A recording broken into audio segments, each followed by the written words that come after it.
Alors, pour le patient diabétique, le patient diabétique, c'est un patient qu'on reçoit quotidiennement en odontostomatologie. Parfois, ce malade, on le prend en charge de manière, entre guillemets, normale, parce que sa prise en charge reste facile, mais parfois, ça nécessite une prise en charge particulière. Et tout ça dépend de la nature du diabète et surtout de l'équilibre du diabète. Un patient qui est diabétique bien équilibré n'a pas la même prise en charge qu'un diabétique qui est mal équilibré. Donc, pour le diabétique, on va faire un peu d'épidémiologie. Selon l'Organisation mondiale de la santé, qui compte plus de 347 millions de personnes diabétiques dans le monde entier. L'Algérie, à elle seule, elle compte 3 millions de diabétiques. C'est un chiffre qui est énorme. Il faut savoir que ce chiffre est en perpétuelle augmentation. Pourquoi? D'abord, c'est lié à l'environnement et à l'alimentation. Il faut savoir qu'actuellement, nous sommes en train de consommer tout produit industrialisé et donc qui, sur le plan qui n'est pas équilibré. Donc, tout ce qui est pâte, tout ce qui est gras, tout ce qui est sucre, consommant alors qu'on ne se surveille pas. Il y a aussi le phénomène d'obésité. Nous consommons, mais on ne dépense pas ce que nous sommes en train de consommer. Pourquoi? C'est à cause du transport.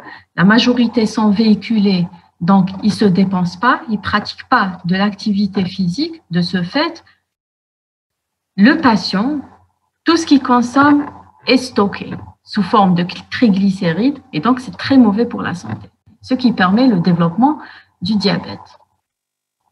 Maintenant, pour ce qui est diabète et cavité orale, il faut savoir que le diabète a des répercussions sur le reste de l'organisme, à savoir, il a des répercussions cardiovasculaires, donc à la longue, s'il n'est pas bien équilibré, ça va donner l'hypertension, qui est un facteur de risque pour toute maladie cardiovasculaire.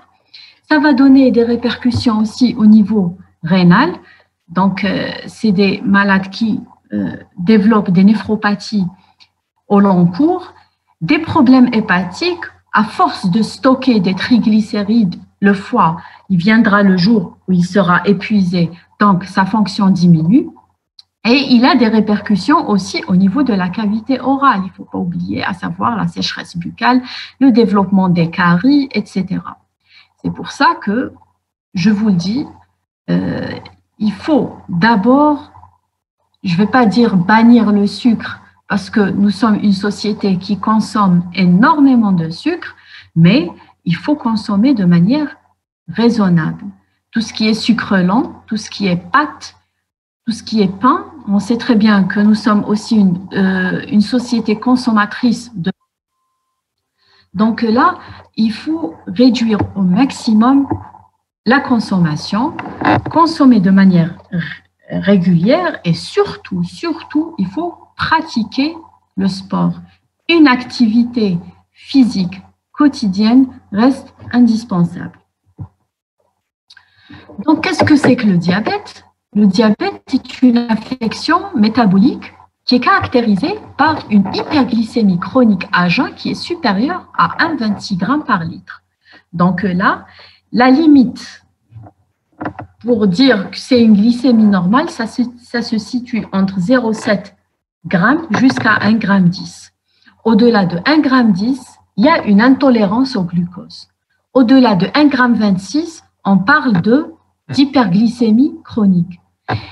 À jeun, ça veut dire qu'aucun apport calorique depuis moins de 8 heures. Ça veut dire si vous avez pris votre dîner, il faut compter 8 heures pour pouvoir mesurer votre glycémie. Et bien sûr, cette glycémie, elle doit être mesurée à 2 reprises pour diagnostiquer le diabète. il est dû à quoi ce diabète?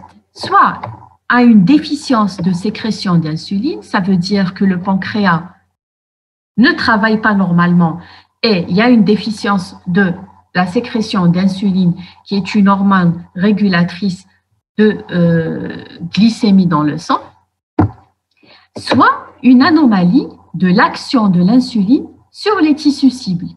Et donc là, on va parler d'un autre type de diabète.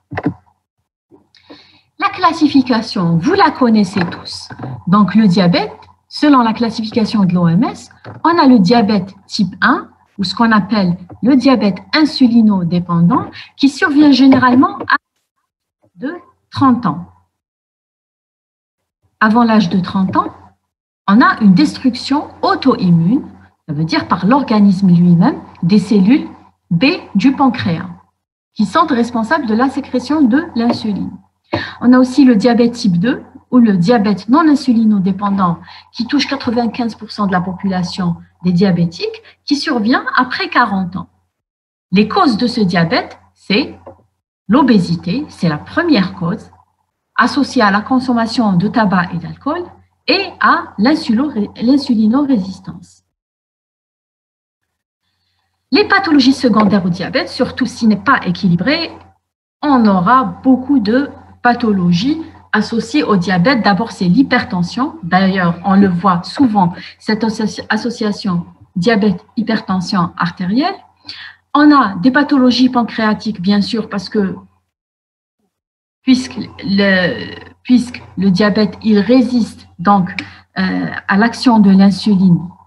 Donc, on a une hyposécrétion de l'insuline. On peut avoir des problèmes hépatiques suite donc au stockage massif des triglycérides, parce que si le corps a un excès de sucre, qu'est-ce qu'il va faire le foie? Le foie, il va essayer de le stocker sous forme de triglycérides, de la graisse. Ça devient de la graisse. Et au long cours, cette graisse va donner une obésité. Et donc, un diabète peut se développer. On a aussi des diabètes secondaires qui sont donc dus à un traitement hyperglycémiant. Par exemple, dans certaines pathologies, on a les corticoïdes, on a la consommation, donc la prise de corticoïdes au long cours. On sait très bien que les corticoïdes, donc inflammatoires stéroïdiens, sont une médication hyperglycémiante. Donc, au long cours, le patient peut avoir donc un diabète dû aux médications en cours qui est les corticostéroïdes. Enfin, nous avons le diabète gestationnel. Qui dit diabète gestationnel dit diabète qui est en rapport avec la femme enceinte. Donc là, la femme enceinte, si elle ne surveille pas son alimentation, elle peut développer un diabète qui est dû donc au changement hormonal connu de son organisme suite à sa grossesse. Dans certains cas, il peut être réversible, mais dans la majorité des cas, il n'est pas réversible. Maintenant, ce qui nous concerne le plus, c'est le rapport du diabète avec la cavité orale et les infections bucco-dentaires s'ils ont un rapport avec l'hyperglycémie. Il faut savoir, mettez bien en tête que chaque infection, que ce soit bucco-dentaire ou autre, peut déséquilibrer le diabète. Ça veut dire que si vous avez des infections chroniques, type des parodontopathies, une parodontite apicale chronique, par exemple une péricoronarite à répétition, c'est une infection qui peut déséquilibrer mon diabète. Donc, vous, la première des choses à faire lorsque vous recevez un patient diabétique, d'abord, bien sûr, il faut prendre contact avec le médecin traitant, mais aussi un examen minutieux de votre cavité orale pour essayer de chercher tout foyer infectieux. Soit vous allez le traiter, soit vous allez l'éliminer, donc soit un traitement, donc vous avez fait une thérapeutique médicamenteuse, ou vous passez à l'acte, soit une extraction, un détartrage, etc. Pourquoi? Parce que si vous laissez ce foyer infectieux-là, ça va déséquilibrer le diabète. Donc là, on va voir le rôle du médecin dentiste devant un patient diabétique. Bien sûr, quelles sont les manifestations buccales chez un malade diabétique? On va les énumérer ensemble. Et quand faut-il bien sûr prendre en charge ce patient? Il faut d'abord classer les diabétiques en deux catégories. Pour les dentostomatologistes, d'abord, on a un diabétique bien équilibré et un diabétique mal équilibré. Lors de sa première consultation, d'abord, est-ce que le malade est donc, excusez-moi,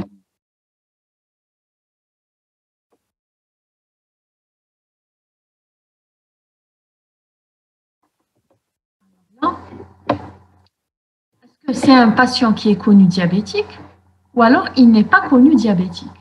Dans les deux cas, il faut prendre contact avec le diabétologue ou le médecin endocrinologue ou le médecin traitant. Soit il est connu diabétique, donc vous, d'abord, vous allez faire votre interrogatoire. Depuis quand vous êtes diabétique? Est-ce que vous êtes diabétique uniquement ou alors vous êtes hypertendu? Sur le plan, donc, diabète, est-ce bien équilibré ou pas? D'accord? La date de votre dernière glycémie à jeun, quand est-ce que vous l'avez faite? La date de votre dernière donc, hémoglobine glyquée, ça veut dire que c'est la glycémie des 3 derniers mois, quand est-ce que vous l'avez faite? Et bien sûr, vous allez prendre contact avec le médecin traitant pour confirmer les dires du patient. Donc là, à la demande, d'abord, c'est le statut médical, la nature du diabète et la médication en cours. Est-ce qu'il y a des complications associées? C'est très important parce que la prise en charge, elle diffère entre un diabète seul ou alors un diabète associé à d'autres pathologies, à savoir cardiaque, néphropathie, rétinopathie, hépatique, etc. Existence d'épisodes d'hypoglycémie. Pourquoi on demande aux patients, est-ce que vous avez l'habitude de faire des hypoglycémies? C'est une question très importante qu'on doit poser obligatoirement au malade. Pourquoi? Parce qu'au fauteuil dentaire, le malade peut facilement me faire un malaise hypoglycémique. Donc là, on doit demander, est-ce que vous faites des hypoglycémies? Si le malade me dit, oui, j'ai l'habitude de faire des hypoglycémies, là, ma prise en charge, elle doit être rigoureuse. Je dois avoir quelque chose de sucré, un sérum glucosé à m'apporter. Bon, si mon malade fait une hypoglycémie, je dois resucrer le malade le plus rapidement possible. Les résultats de la glycémie à jeun et le taux de l'hémoglobine glyquée. Donc, c'est obligatoire. Lorsque vous avez votre malade lors de la première consultation et que vous le programmez pour un geste, vous lui dites de venir. Il faut être à jeun 8 heures. Après 8 heures, vous allez mesurer votre glycémie et me contacter donc le chiffre. Les résultats de la glycémie à jeun et le taux de l'hémoglobine glyquée. C'est donc la composante de l'hémoglobine glyquée, l'équilibre glycémique des 3 derniers mois. Quand est-ce qu'on diagnostique, on dit qu'un patient est bien équilibré? On dit qu'un patient est bien équilibré lorsque sa fraction HbA1c, ça veut dire l'hémoglobine glyquée, est inférieure ou égale à 7. Là, on parle de patient bien équilibré. Dans ce cas-là, on le prend le plus normalement du monde. Donc, sans complications associées, s'il n'y a pas bien sûr de complications cardiovasculaires, surtout, tous les soins bucco-dentaires peuvent être réalisés. Un patient bien équilibré est un patient, là retenez bien, patient bien équilibré est un patient qui a une hémoglobine glyquée inférieure ou égale à 7. Et c'est un patient qu'on prend en charge le plus normalement du monde. Parce qu'il ne va pas me faire de complications sur fauteuil. Là, si c'est un patient bien équilibré avec des complications associées, rénales, cardiaques, bien sûr, selon les soins envisagés, il faut prendre des précautions spécifiques, bien sûr, aux complications associées.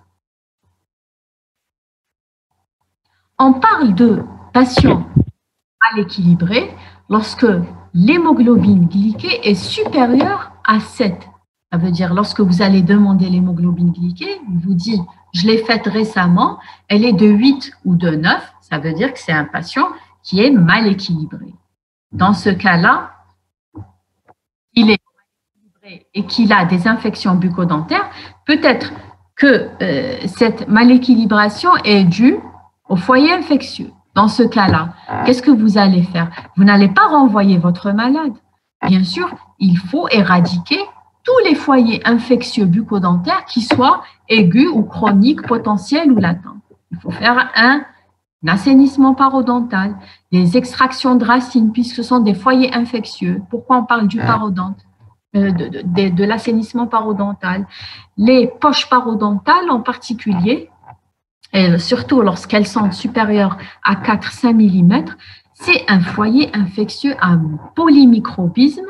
Il faut savoir que ces bactéries, tout cet amalgame de bactéries passe dans la circulation générale et peut déséquilibrer le diabète, comme peut donner d'autres complications, surtout. Donc là, surtout pour le parodonte, il faut faire très très attention.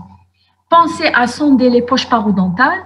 Si vous voyez qu'elles sont supérieures à 4-5 mm, dans ce cas-là, il faut faire votre assainissement parodontal, faire un détartrage, surfaçage,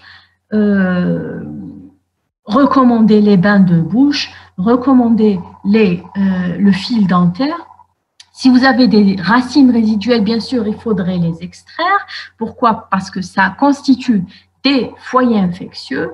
Si vous avez une cellulite, donc que ce soit suppurée ou chronique, il faut faire le drainage, il faut traiter les infections. Tout ça peut faciliter le retour à l'équilibre glycémique.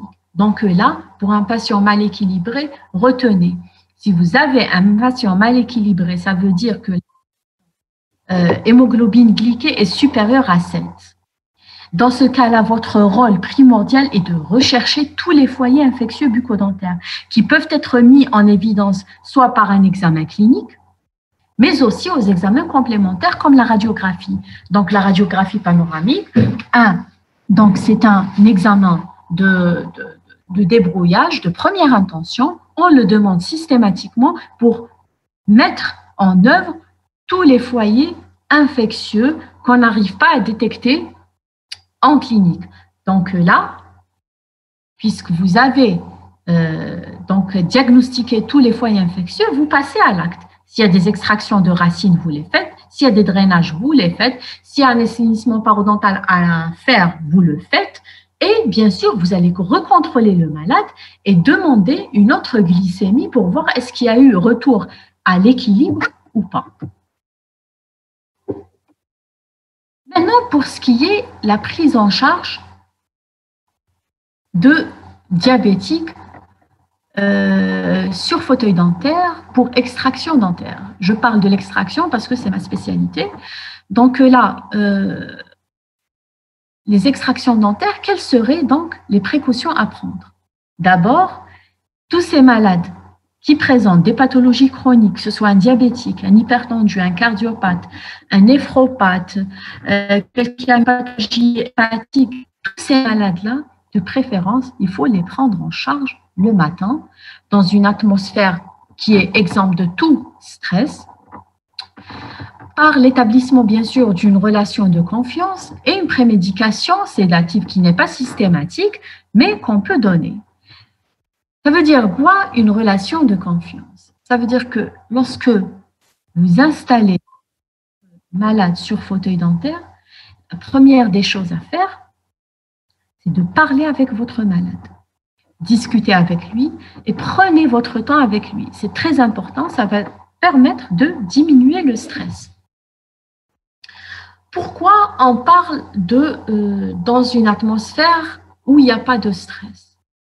On sait très bien que lorsqu'on stresse, pour la moindre des choses, on stresse, il y a le taux d'adrénaline dans le sang qui augmente. Et cette adrénaline-là, il faut savoir qu'elle est hyperglycémiante. Donc, on a une hyperglycémie qui peut survenir. C'est pour ça qu'on vous dit, il faut discuter avec votre malade. Il faut bien sûr essayer de lui expliquer le geste que vous allez faire, c'est très très important.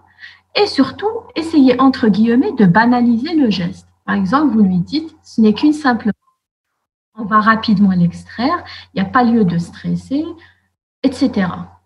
Maintenant, si vous voyez que votre malade est très stressé, vous pouvez prescrire une prémédication sédative, à savoir l'Atarax. C'est pas Atarax, là c'est Atarax avec un A. L'Atarax normalement c'est à 50 mg, 2 cuillères le soir et 2 cuillères le matin avant de venir. Donc là, voilà, tout ça c'est pour éviter l'effet stimulant du stress sur la production d'adrénaline et de corticoïdes qui sont hyperglycémiants. Bien sûr, la prise en charge se fait le matin et éviter le jeûne. Toujours lorsque vous installez le malade, vous lui dites « Est-ce que vous avez pris votre petit déjeuner le matin ?» S'il n'a pas pris de petit déj, vous l'envoyez, il mange quelque chose et il revient. Il ne faut pas qu'il soit à jeun. Pourquoi? Parce que s'il est à jeun, il peut vous faire un malaise glycémique sur fauteuil dentaire. Madame, s'il vous plaît. Oui. Pour l'anesthésie utilisée, il faut... On n'est pas encore arrivé à l'anesthésie. D'accord? Là, on vient juste d'installer le malade. Donc, vous l'avez installé. Vous l'avez déstressé. Vous préparez maintenant votre matériel pour extraction. Il faut savoir que l'anesthésie locale avec vasoconstricteur, elle est indiquée pour le sujet diabétique équilibré. Ça veut dire que la dose d'adrénaline qui est dans une carpule d'anesthésie n'est pas significative par rapport à ce que le corps décharge. Donc là, je précise bien, c'est l'extraction dentaire chez un patient qui est bien équilibré. Regardez l'adrénaline sécrétée à l'occasion d'une douleur ou au cours de soins dus à une anesthésie peu profonde. Cas de l'anesthésie sans vasoconstricteur, bien sûr, elle est bien plus importante que celle produite par la solution anesthésique avec vasoconstricteur. Je m'explique. Si votre malade a peur, il va décharger de l'adrénaline dont la dose est beaucoup plus supérieure que celle injectée. Donc, il peut vous faire un malaise. Ce stress aussi peut être dû à la douleur. Imaginez, c'est un patient qui est bien équilibré, vous injectez une anesthésie sans vasoconstricteur et vous commencez à travailler, le malade, il a mal. S'il a mal, il peut y avoir une décharge d'adrénaline par le corps. Et là, le malade peut vous faire un malaise sur fauteuil. Retenez que pour un patient diabétique bien équilibré, l'adrénaline n'est pas contre-indiquée, au contraire, elle est indiquée. Voilà. Est-ce que maintenant, vous allez faire votre geste? Vous allez faire... Bon, avant Madame. ça... Oui. S'il vous plaît, je n'ai pas compris. Est-ce que l'adrénaline est indiquée ou contre-indiquée pour un diabétique équilibré ou bien non équilibré? Alors, pour l'anesthésie, avec vasoconstricteur, avec adrénaline, elle n'est pas contre-indiquée. Au contraire, elle est indiquée pour un diabétique bien équilibré. D'accord? Pour un diabétique, bien équilibré, l'adrénaline est indiquée. Maintenant, pour un diabétique mal équilibré, ça change. Un diabétique mal équilibré, on sait très bien que l'adrénaline est hyperglycémiante. Oui. Donc, dans ce cas-là, on a un autre vasoconstricteur qui est la noradrénaline. La noradrénaline, elle n'est pas assez puissante que l'adrénaline, mais elle n'est pas hyperglycémiante. Dans ce cas-là, on peut donner de la noradrénaline aux malades qui sont mal équilibrés. Maintenant, tout dépend de votre geste. Vous avez fait merci. dentaire, je vous en prie. Vous avez fait votre extraction. Maintenant, est-ce que je dois suturer ou pas? On sait très bien que les malades diabétiques présentent un retard de cicatrisation. Donc, de préférence, s'il est bien équilibré et que vous avez extrait une seule dent, vous pouvez ne pas suturer et surveiller le malade. Maintenant, si vous avez fait 2 ou 3 extractions, même une seule extraction chez un malade qui est mal équilibré, de préférence, je suture le site pour accélérer la cicatrisation.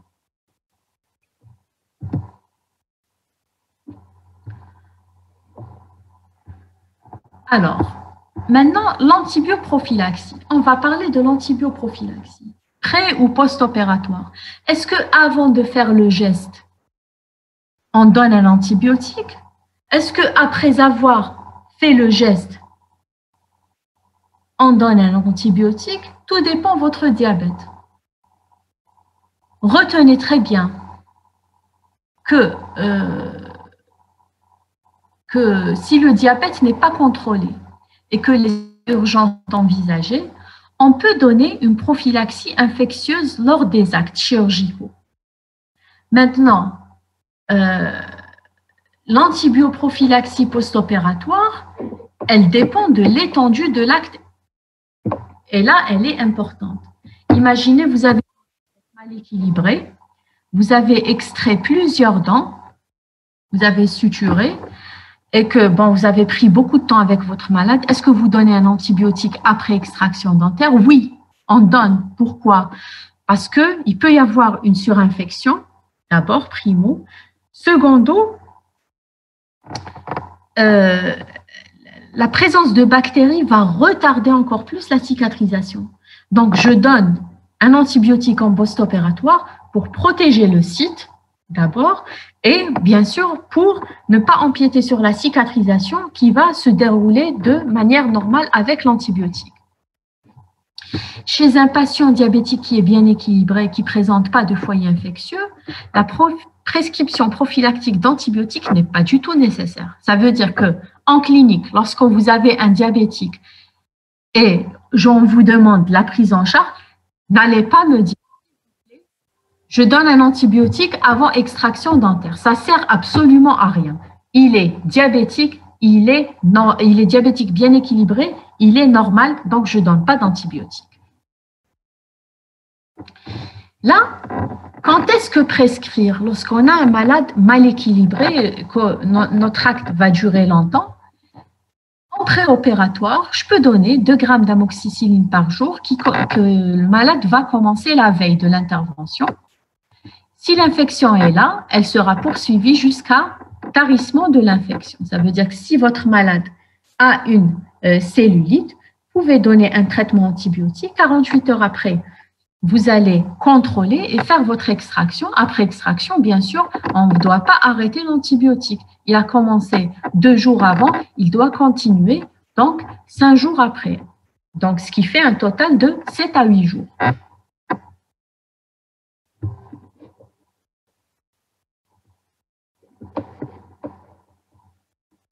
En cas d'allergie à la pénicilline, on peut avoir recours à d'autres familles, à savoir la pristinamycine ou la clindamycine. Quels sont maintenant les risques majeurs? Que faut-il donc craindre? Il faut craindre tout malaise sur fauteuil dentaire. Donc, un malaise hypoglycémique, quels sont les signes et comment les reconnaître? D'abord, on a des signes allergiques. Ça veut dire que vous allez voir le malade, il peut vous dire « j'ai faim ». Il commence à trembler. C'est pour ça que je vous dis, lorsque vous êtes en face d'un malade, vous êtes en train de travailler, regardez toujours votre malade. Ne vous focalisez pas uniquement sur sa cavité orale. Au contraire, il faut le voir. Si vous voyez que ses mains tremblent, ses pieds tremblent, c'est un signe d'hypoglycémie. Des palpitations. Il peut vous dire, je sens mon cœur qui est en train de battre rapidement. des sueurs. Vous allez voir sur son front, il y a des sueurs. Il y a une pâleur qui s'installe. Tout ça, ce sont des signes adrénergiques. Le malade peut vous faire un malaise sur fauteuil. On peut avoir d'autres signes, des troubles visuels. Il commence à vous dire, j'arrive pas à voir normalement, je vois flou. Une faiblesse, une lipothémie qui peut s'installer. Il peut faire des confusions, des troubles du comportement. Il peut avoir des vertiges, des convulsions, des troubles de conscience et enfin coma. D'abord, si vous voyez que votre malade tremble, a des palpitations, des sueurs, une pâleur, c'est des signes d'hypoglycémie, il va vous faire un malaise, arrêtez tout soin et resucrez votre malade. Donnez-lui quelque chose de sucré pour revenir à la normale. Que faut-il faire maintenant devant une crise d'hypoglycémie ou un malaise hypoglycémie? Il faut tout d'abord arrêter immédiatement le soin. Arrêtez votre extraction, arrêtez votre soin dentaire, arrêtez votre détartrage, retirez tout corps étranger de la cavité buccale. Bien sûr, si vous avez un rouleau de coton, une compresse, une digue, etc., vous retirez. S'assurer bien sûr de la liberté des voies aériennes supérieures. Si vous avez un chemisier qui est boutonné jusqu'au cou ou alors une cravate, etc., il faut tout desserrer, desserrer la ceinture pour permettre au malade de respirer. Et vous avez deux cas de figure. Soit votre patient il est conscient, soit il est inconscient.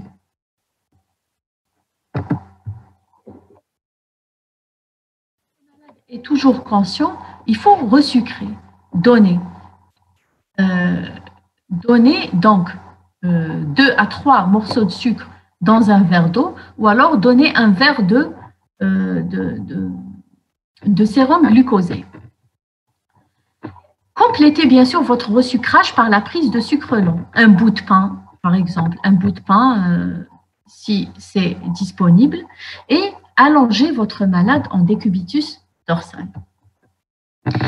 Si votre malade est inconscient, il faut toujours, s'il perd conscience, allonger le malade en position latérale de sécurité. Ça veut dire que vous allez le faire tourner en position latérale. Pourquoi? Pour éviter la chute de la langue vers l'arrière et obstruer les voies aériennes supérieures. Resucrage par voie parentérale. Là, il ne peut pas avaler. Donc, on donne une injection en intraveineuse d'une solution glucosée, à savoir à 50%, ou alors une injection d'intraveineuse intramusculaire d'1 milligramme de glucagon. Et là, c'est la surveillance constante des fonctions vitales et bien sûr, appel d'une équipe médicale d'urgence si persistance ou aggravation. Après la crise, le resucrage par voie orale s'impose, bien sûr, ainsi que la prise de sucre lent. Voilà, grosso modo. Donc, si on doit récapituler, le diabétique, on a deux catégories. On a le diabétique bien équilibré et le diabétique mal équilibré. Le diabétique bien équilibré, son hémoglobine glyquée récente est inférieure ou égale à 7.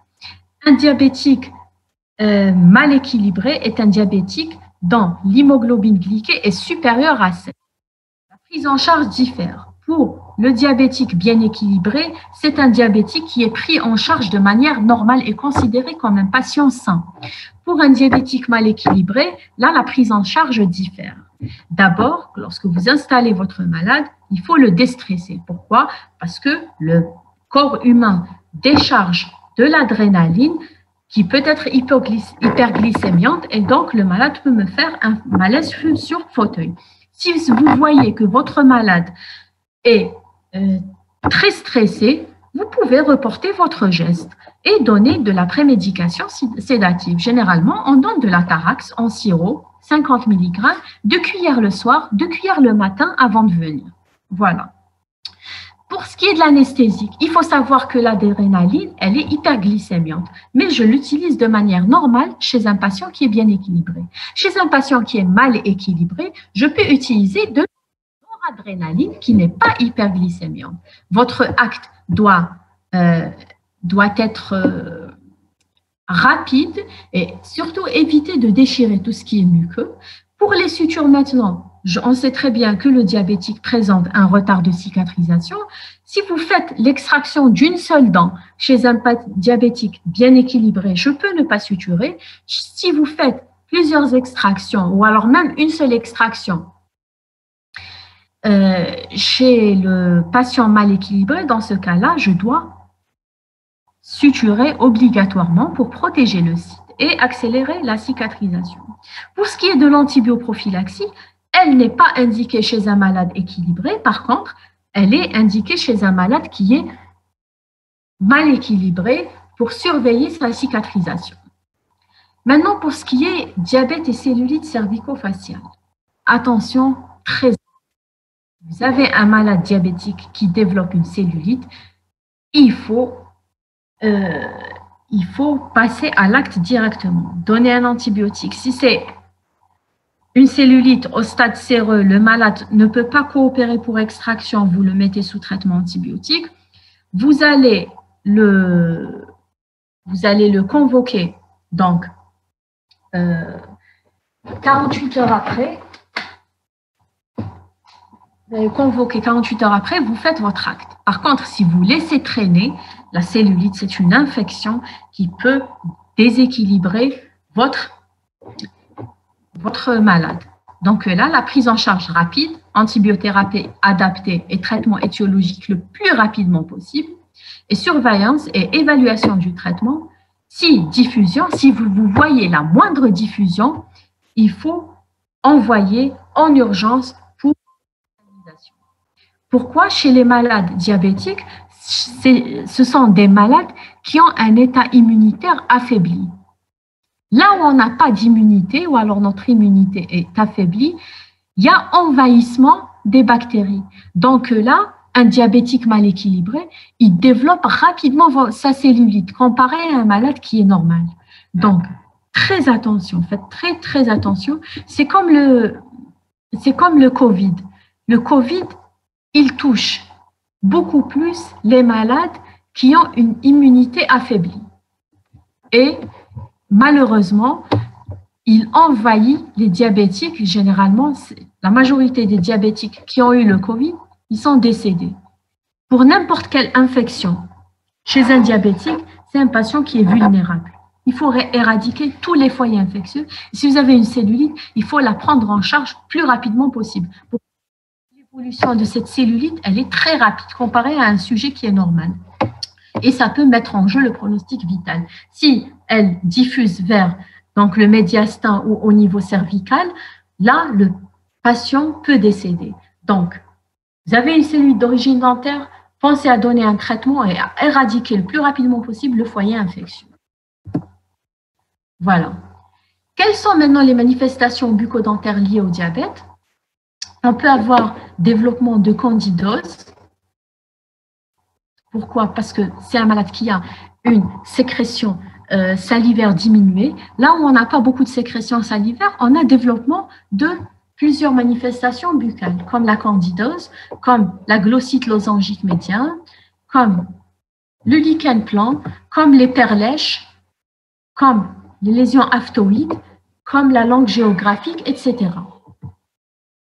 Autre signe, on a les polycaries, les caries donc, du confiseur. Pourquoi? C'est les caries qui se développent parce qu'il n'y a pas donc suffisamment de sécrétion salivaire. Développement de parodontite, de gingivite, de gingivostomatologie, de gingivostomatite, pardon, de glossodynie. Il peut avoir aussi au long cours, si son diabète est mal équilibré, une névralgie trigéminale, une paralysie faciale. Si votre hypocialie est très importante, on peut prescrire des sialogogues pour stimuler la sécrétion salivaire. Donc là, pour conclure, ce qu'on peut dire, c'est que le médecin dentiste a un rôle essentiel dans le dépistage des patients diabétiques en raison des nombreuses manifestations buccales de cette maladie. Face à un patient diabétique, il doit mettre en œuvre les thérapeutiques permettant de restaurer la santé buccale. Je vous le dis et je le répète, prenez en charge tous les foyers infectieux. Si vous faites les extractions, faites le détartrage, faites les soins dentaires, faites les extractions des racines résiduelles. Il faut mettre en état la cavité orale pour éviter toute complication du diabète. Voilà pour ce qui est du diabète. Est-ce que vous avez